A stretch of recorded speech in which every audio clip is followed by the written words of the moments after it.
C'est la première fois que moi je viens présenter ici dans le cadre du programme FRQNT, Fonds forestier Action concertée Saguenay-Lac-Saint-Jean.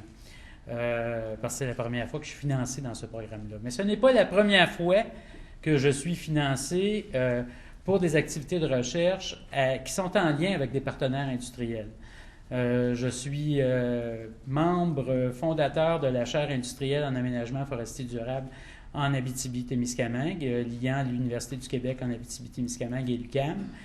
Et certains d'entre vous le savent peut-être, je suis directeur du Centre d'études de la forêt qui regroupe 11 institutions universitaires, au-delà de 55 chercheurs et plus de 400 étudiants de deuxième, troisième cycle et stagiaires postdoctoraux. Donc, nos liens avec l'industrie, tant par les travaux qu'on a menés en Abitibi, que même à travers l'expertise que le CEF mène en lien avec des partenaires gouvernementaux et industriels, est une longue tradition de recherche chez nous. Ce que je vais faire aujourd'hui, en fait, pourquoi s'intéresser à cette occupation des habitats résiduels de forêts âgées par la faune dans les agglomérations de coupe? Bien, ça part d'une interaction que j'ai eue avec un partenaire industriel ici. J'ai nommé Arbec, la compagnie Arbec, et particulièrement Claude Bélanger, qui, à l'époque où il œuvrait chez Arbec, il est maintenant au ministère des Ressources naturelles, en fait au ministère de la Forêt, Faune et Parcs. Claude, à l'époque, était venu à un colloque qu'on avait organisé sur la Côte-Nord, sur les vieilles forêts. Il m'avait dit, il avait vu les travaux de recherche qu'on menait en Abitibi. Il m'avait dit, écoute, Pierre, ce serait intéressant que tu viennes travailler dans notre région parce que nos modalités de rétention d'habitat résiduel dans les agglomérations de coupe sont différentes quelque peu de la façon conventionnelle de travailler avec des habitats linéaires. On fait de la rétention par îlot de petite, grande taille. On aimerait ça voir si, effectivement, la réponse de la faune est différente de ce que vous avez vu en Abitibi. Et c'est un peu sur cette impulsion-là qu'on a élaboré un projet de recherche en collaboration. D'entrée de jeu, j'adresse d'abord mes remerciements. On fait tout le temps ça à la fin, mais des fois, on n'a pas le temps de bien prendre le temps de remercier, d'une part, la première, on pourrait dire les premiers intervenants dans un projet de recherche, c'est des étudiants gradués qu'on a la chance de former. Je pense que comme formateur, c'est un privilège que d'avoir à travailler avec la jeunesse, d'avoir la possibilité aussi d'interagir avec des idées nouvelles que les jeunes en apprentissage peuvent apporter. Donc, mes remerciements particuliers à Geneviève Potvin qui vient de compléter sa maîtrise en ornitho et Anne Pius Paquet qui est en train de finir sa maîtrise en entomologie. Et un stagiaire postdoctoral hors pair, Michel Saint-Germain, qui est un entomologiste qui a travaillé avec moi depuis plusieurs années. Évidemment, ces projets de recherche-là mettent en œuvre beaucoup de gens sur le terrain, donc la liste est assez longue à ce niveau-là. Et des assistants de terrain, donc de niveau premier cycle souvent, mais également les techniciens de la faune, et évidemment nos partenaires qui nous ont suivis pendant toute cette période-là, et le Fonds forestier de recherche forestière du Saguenay-Lac-Saint-Jean en particulier. OK. Mon plan de présentation va être essentiellement articulé autour d'une part, faire une mise en contexte de l'étude et des notions clés qui nous intéressent quand on parle de maintien de la biodiversité dans des aires aménagées en forêt boréale. Je vais ensuite énoncer les objectifs généraux de l'étude, les objectifs spécifiques aux divers volets qu'on a abordés dans cette étude-là. On va vous présenter les résultats les plus importants et les conséquences pour l'aménagement forestier durable. Des enjeux importants en forêt boréale, on les connaît, ces enjeux-là. On a quand même une bonne base de recherche au Québec depuis au-delà de 20 ans, non seulement à travers un programme comme celui-ci, qui a été particulièrement productif au niveau de l'acquisition de connaissances, mais pensons également au programme FRQNT, Action concertée, du gouvernement à l'échelle du Québec, qui a apporté aussi énormément de connaissances et qui a formé beaucoup de gens qui maintenant œuvrent dans le milieu universitaire, mais aussi à la direction de la recherche forestière, dans les compagnies forestières, à divers endroits finalement. Et ce qu'on sait des enjeux importants en forêt boréale, c'est que d'une part, on sait que le passage d'un régime naturel de perturbation de la forêt boréale à un régime qui est assujetti à un aménagement qu'on dit écouyenne à courte révolution, ce qu'on fait habituellement en passière, ça conduit à un rajeunissement du couvert forestier à l'échelle du paysage. On a quand même beaucoup d'études qui l'ont démontré assez clairement dans les 15 dernières années. Ce rajeunissement-là du couvert forestier est lui-même concomitant à une perte nette du couvert forestier âgé, donc des forêts qui dépassent l'âge d'exploitabilité souvent, qui sont au-delà de 100 ans, où on commence à voir de la mortalité du couvert arborescent supérieur, où on commence à avoir une dynamique finalement de sénescence des arbres du couvert. Et cette perte nette du couvert forestier à l'échelle du paysage, bien, elle est aussi accompagnée de ce qu'on appelle la fragmentation du couvert forestier âgé. C'est-à-dire que ce couvert-là, si on le regarde à travers le prisme d'une approche relativement conventionnelle de coupe où nos habitats de rétention sont des habitats linéaires, principalement, bien, ce que vous allez avoir dans un système comme celui-là, c'est effectivement une situation où votre couvert forestier est fragmenté dans le paysage et n'est pas aussi continu qu'avant coupe. On est aussi dans un contexte où, M. Bouchard l'a dit ce matin, on parle de plus en plus d'aménagement écosystémique. Ça s'est traduit par une certaine réflexion que la communauté scientifique a été amenée à faire sur comment réduire les écarts entre un paysage tel que le paysage aménagé de façon conventionnelle et ce que la nature produit au niveau de ses perturbations, comment maintenir les fonctions multiples des écosystèmes tout en conservant des bénéfices sociaux et économiques. On a produit un livre en 2008, Aménagement écosystémique en forêt boréale, qui regroupe énormément de travaux de recherche qui ont été menés au Québec, mais aussi ailleurs au Canada.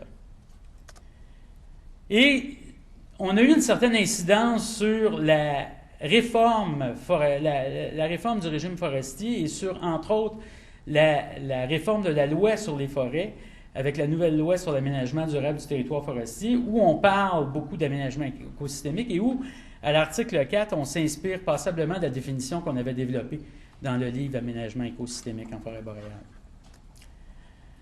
Il y a évidemment une autre dimension qui est incontournable. On ne peut plus faire de la foresterie aujourd'hui sans à la fois planifier ce qu'on récolte, mais aussi planifier ce qu'on laisse sur pied, ce qu'on maintient dans les systèmes pour que les fonctions des écosystèmes se maintiennent, même quand on aménage le territoire.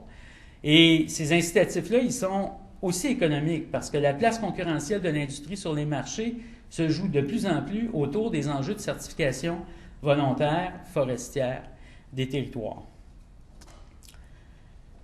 Au sud du front de coupe, ce qu'on a fait depuis 80, on pourrait dire depuis très longtemps, mais reportons-nous à la période de la loi sur les forêts de 85, on a passablement transformé le couvert forestier et on l'a passablement fragmenté. Vous voyez sur cette image qui nous montre la limite de coupe en 2000, la distinction assez nette sur l'image satellitaire entre les secteurs non coupés et les secteurs coupés. Ce qui est en mauve, c'est des secteurs de grands feux de forêt. Donc, une mosaïque forestière qui a quand même évolué, où on retrouve dans les parties aménagées avec habitat linéaire autour de 15% de forêts résiduelles relativement âgées, et où la faune est confrontée à vivre dans ces environnements-là. Et diverses études qui ont été menées sur la réponse de la faune à la perte de couverts forestiers et à la fragmentation d'habitat en arrivent à nous présenter un modèle qui nous dit que certaines espèces, des espèces tolérantes et généralistes, ne vont pas nécessairement voir la population se transformer si la perte de l'habitat d'origine est de plus en plus forte. Par contre, d'autres espèces vont réagir de façon relativement linéaire, c'est-à-dire que vous allez vous retrouver avec, vous perdez 10% de l'habitat, vous perdez 10% des populations. Dans certains autres cas, par contre, certaines espèces peuvent chuter et à partir d'un certain seuil d'habitat, vont vraiment voir la population décliner plus rapidement que la perte nette de l'habitat. Et c'est là qu'on commence à parler d'effets de configuration. Donc, l'arrangement spatial des habitats résiduels va influencer la probabilité d'utilisation et d'occupation que font les espèces de ces habitats-là. Donc, on s'est intéressé à aborder ces questions-là dans le cadre spécifique des unités d'aménagement 2452 et 2451 au Saguenay-Lac-Saint-Jean. Mais on a aussi des connaissances de base sur comment les espèces réagissent et quelles sont les espèces. Ce n'est pas toutes les espèces qui sont affectées, comme je viens de le dire. Et mon collègue Louis Imbeau a passablement travaillé sur cette question-là, ici même, au Saguenay-Lac-Saint-Jean, et il a fait des comparaisons entre ce qui se passe en Phéno-Scandinavie et au Québec. Puis la Phéno-Scandinavie a été transformée passablement par une foresterie plus intensive et extensive qu'ici. Et ce que les gens ont été amenés à voir, c'est que les premières espèces fauniques d'oiseaux qui baissaient dans ces populations, vous voyez leurs effectifs de population baisser considérablement, c'est des espèces qui étaient associées au bois sénescent, au bois mort, des espèces qui utilisent ces attributs-là d'habitat de vieilles forêts pour se reproduire et pour s'alimenter. Donc, des espèces ici au Québec comme le pic à dos rayé, le pic à dos noir, le grimpot brun, le troglodyte des forêts, la mésange à tête brune, la stèle à poitrine rousse. Le roitelet à couronne dorée, ce n'est pas une espèce qui est associée au bois à cavité. Ce n'est pas une espèce cavicole, mais c'est une espèce de forêt mature à âgée aussi qui utilise le feuillage surtout. D'autres enjeux collatéraux à la diminution de la forêt âgée, donc, c'est aussi la perte de bois vivant de fort diamètre. Ça, vous le savez tous, je veux dire, nos forêts n'ont pas les mêmes tailles de DHP d'arbres, puis on exploite la forêt vers le nord. Perte de bois sénescent et mort, en général. Puis, grosso modo, ça renvoie à une certaine qualité de la forêt âgée résiduelle. On peut se poser la question, cette qualité-là est-elle au rendez-vous dans nos habitats résiduels? On ne l'a pas beaucoup documenté. On n'a pas beaucoup fait la rétention de ces habitats-là dans cette optique de maintenir une qualité. On l'a fait dans l'optique de protéger les cours d'eau avec les bandes riveraines. On l'a fait dans l'optique d'utiliser, d'avoir des écrans visuels entre les séparateurs secs de coupe. Mais on n'a pas nécessairement abordé cette question-là de sénescence de la forêt résiduelle. C'est pourtant un enjeu international important en matière de conservation de la diversité biologique quand on considère effectivement l'intérêt que la communauté internationale a pour, et l'association qu'elle fait entre perte de vieilles forêts, perte d'attributs structuraux importants, et parmi les pertes les plus élevées en termes de diversité d'espèces, c'est souvent les espèces associées au bois sénescent et mort qui sont les espèces les premières à tomber au combat dans un système où on raréfie cette ressource-là. Bon, évidemment, quand on parle de diversité biologique, la plupart du temps, on parle de liste d'espèces. On va parler d'abord de la faune vertébrée, parce que c'est celle qui, jusqu'à un certain point, est la plus proche de nous. Mais il faut aussi penser qu'il y a une diversité biologique très foisonnante en invertébrés, en insectes, entre autres en insectes qu'on dit saproxyliques, des insectes qui font une bonne partie de leur cycle vital dans le bois sénescent et mort. Quand le bois commence à mourir, il perd ses défenses et c'est là que les insectes vont aller le coloniser et qui peuvent vivre on peut avoir plusieurs communautés d'insectes qui vont se succéder dans le temps pour utiliser ce bois sénescent et mort. Donc, on a des insectes qu'on trouve sous l'écorce, on a des insectes qui vont forer l'intérieur du bois, on a des insectes qui sont mycétophages, donc qui vont s'alimenter de champignons, et on a des prédateurs à ces insectes-là. Donc, une communauté assez complexe.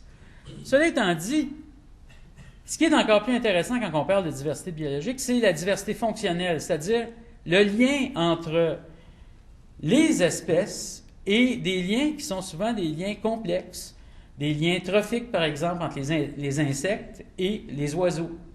Et mon lab s'est passablement intéressé à travailler là-dessus depuis 10 ans. On a commencé à travailler dans les zones forestières brûlées, mais on a aussi travaillé dans les forêts âgées. Et c'est les deux extrémités d'un gradient de chronoséquence temporelle de la végétation où il y a recrutement de bois mort. À la fois après une perturbation et quand les arbres meurent, comme disaient certains ce matin, ils meurent de vieillesse.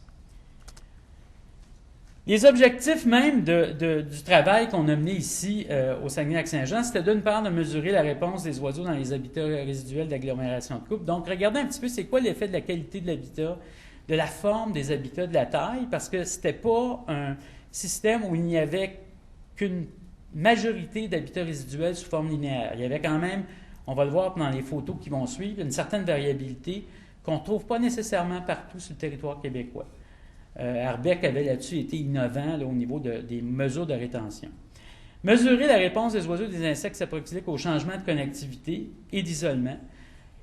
Une des problématiques très, très importantes, c'est que vous avez des agglomérations de coupe, vous avez des habitats résiduels dans ces agglomérations-là. Est-ce que les animaux se rendent aux endroits? Est-ce que le paysage est connecté?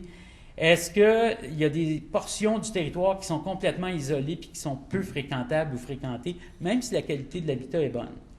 Donc, une question qui était assez importante à se poser. Et on a voulu évaluer la persistance dans le temps, c'est-à-dire que ces agglomérations de couple-là, elles ne datent pas de 2 ans, 3 ans, elles dataient de 15, de 10, 15, 18 ans. Et on voulait aller voir qu'est-ce qu'il y en est là, dans ces habitats-là, une fois le système en reprise, en régénération. Les habitats résiduels sont-ils encore utilisés ou est-ce qu'il y a une diminution dans l'activité des organismes? Donc, on a travaillé dans un secteur, comme je vous le disais, où il y avait de l'aménagement conventionnel avec de la rétention conventionnelle plutôt. Donc, une rétention autour des cours d'eau, une rétention de séparateurs secs. Mais on avait également des habitats de petite superficie, des îlots de moins de 15 hectares de superficie, mais des îlots qui parfois étaient au-delà de 15 hectares et pouvaient faire 50, 100, 150 hectares. Donc, des grands îlots à l'intérieur d'une agglomération de coupe. Et on regardait également comment les agglomérations de coupe pouvaient être affectées par les massifs de forêt non récoltés au pourtour de ces agglomérations-là. Ces massifs-là peuvent jouer un rôle fonctionnel très important pour les populations biologiques, étant des endroits où la productivité où le nombre d'individus reproducteurs est nettement plus élevé que dans les petites parcelles. Et éventuellement, ces environnements-là peuvent, être des pourvoyeurs d'individus pour la colonisation de ces parcelles-là. Donc, d'où l'importance de regarder comment les agglomérations se configurent spatialement par rapport aux habitats, aux grands habitats, aux grands massifs qui n'ont pas été coupés. Ici, j'entends par grand massif, pour des populations ornithologiques ou entomologiques, des massifs de 30 km², c'est déjà des massifs relativement grands. Vous comprendrez que ce n'est pas la même chose quand on travaille avec une espèce comme le caribou forestier, dont Martin Hugues va vous parler plus tard. Un massif n'a pas la même extension spatiale parce que l'échelle à laquelle ces organismes-là se répartissent et leurs besoins ne sont pas les mêmes.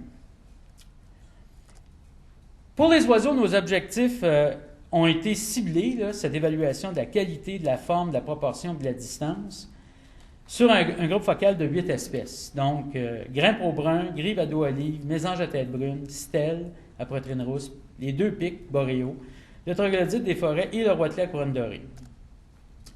Notre plan d'échantillonnage était constitué de 193 sites d'échantillonnage qui ont été visités pendant les étés 2011-2012, avec 2 méthodes d'échantillonnage éprouvées dans le domaine de l'ornithologie, les points d'écoute qui nécessitent chez l'observateur une connaissance autour de 150 espèces. Il faut connaître les chants, principalement parce que les oiseaux se manifestent beaucoup plus au son qu'à la vue.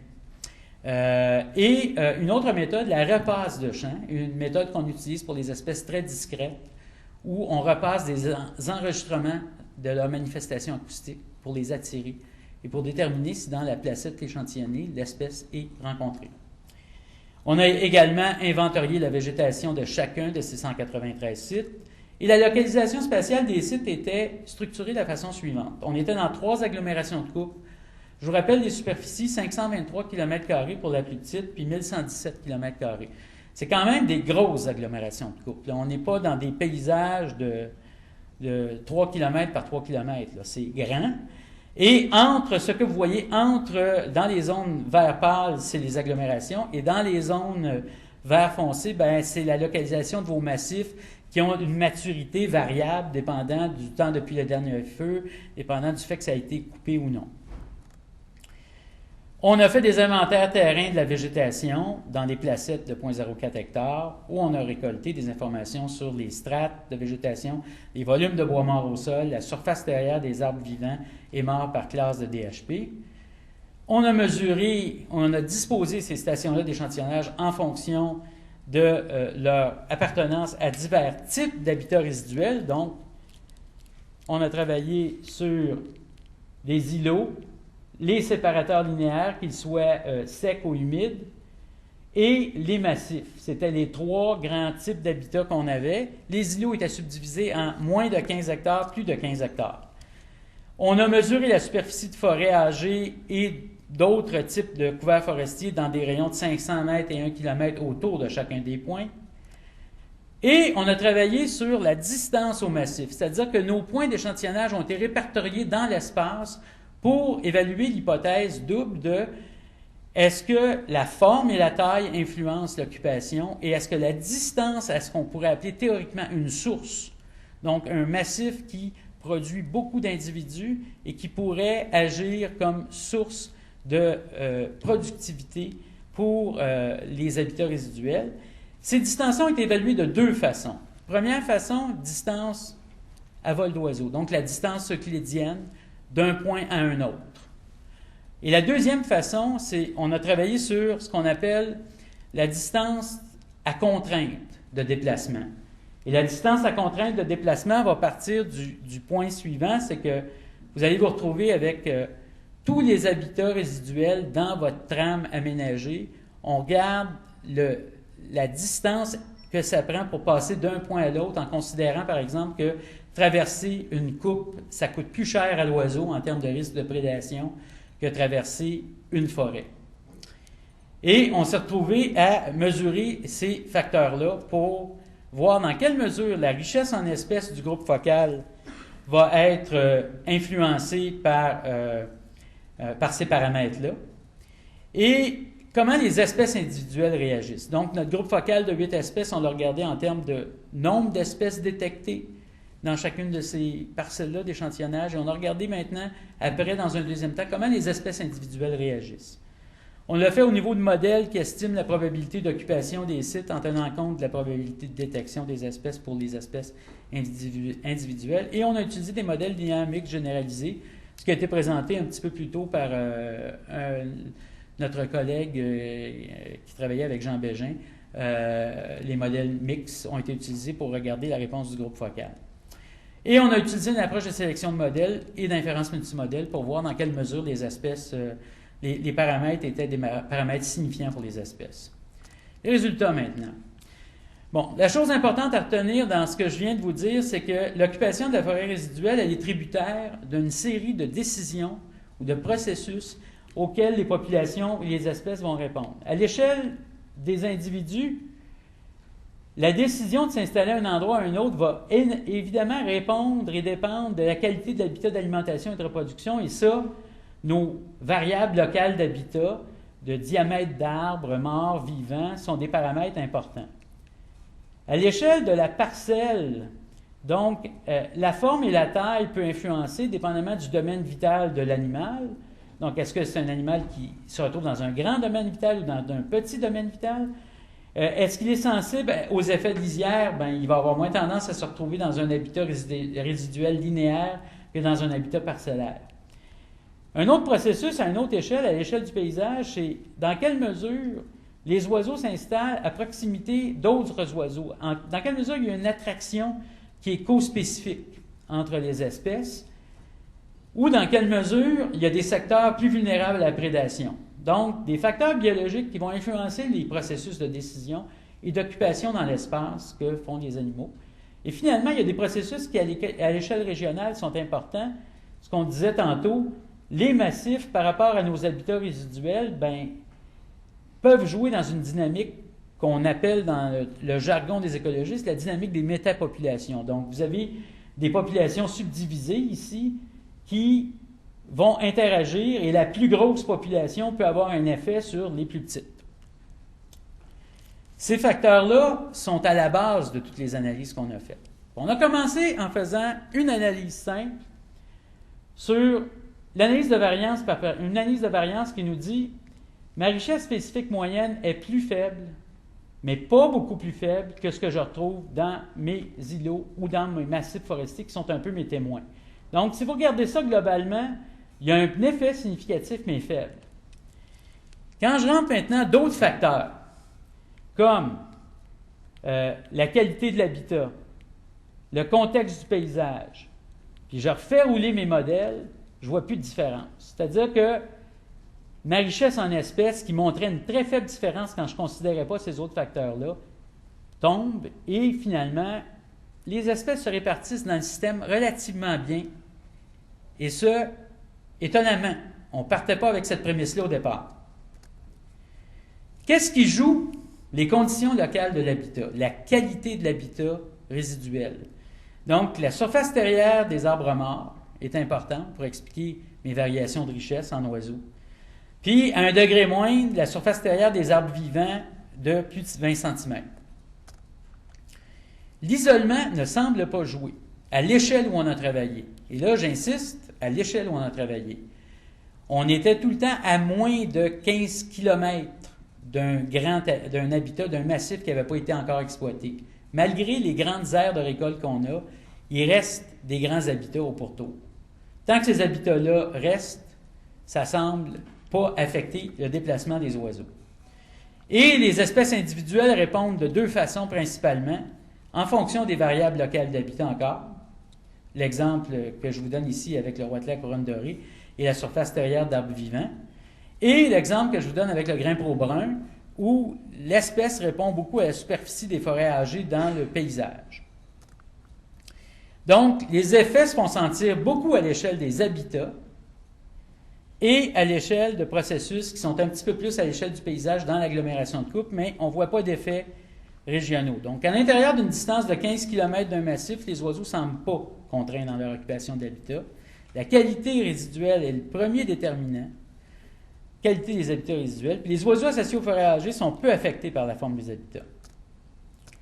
Rapidement, pour les insectes saproxyliques, on a fait une expérience. On a coupé des arbres, puis on a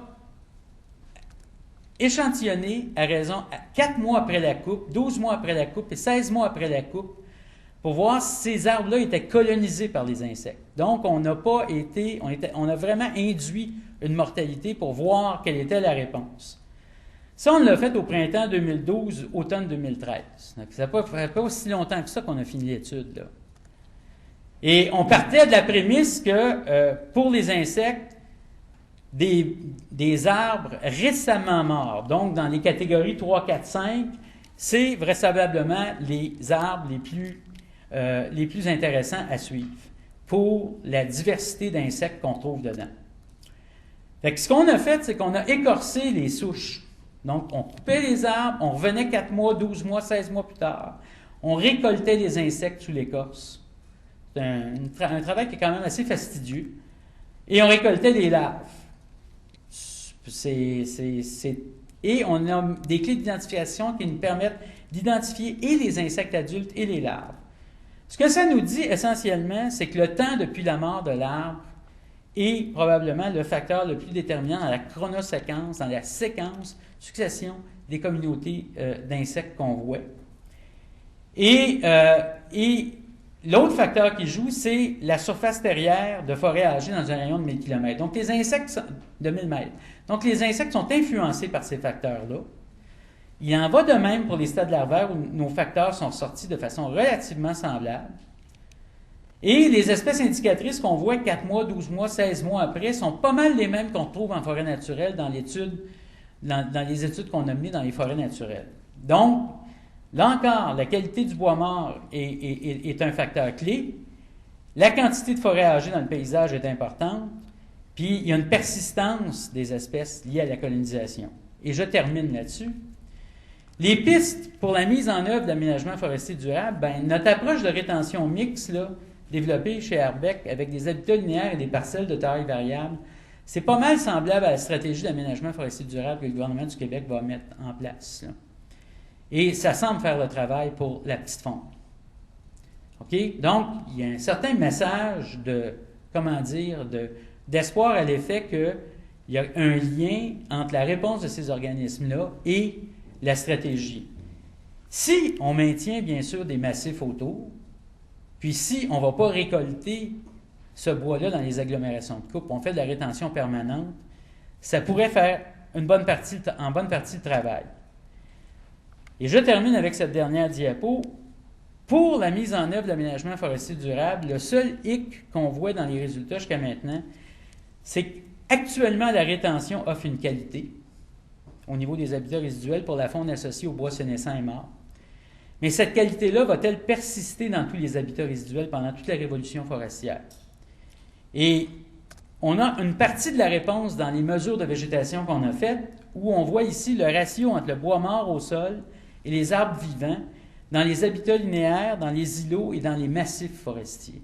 Et vous voyez que ce ratio-là de bois mort au sol par rapport aux arbres vivants est très élevé, beaucoup plus élevé dans la rétention, et surtout dans la rétention linéaire. Donc, ce qui est à suivre, c'est ça. Parce que, est-ce que l'habitat va perdurer pendant toute la période de révolution forestière? Et ça, on n'a pas de réponse actuellement à vous donner, mais on a l'intention de continuer à suivre ça. Merci.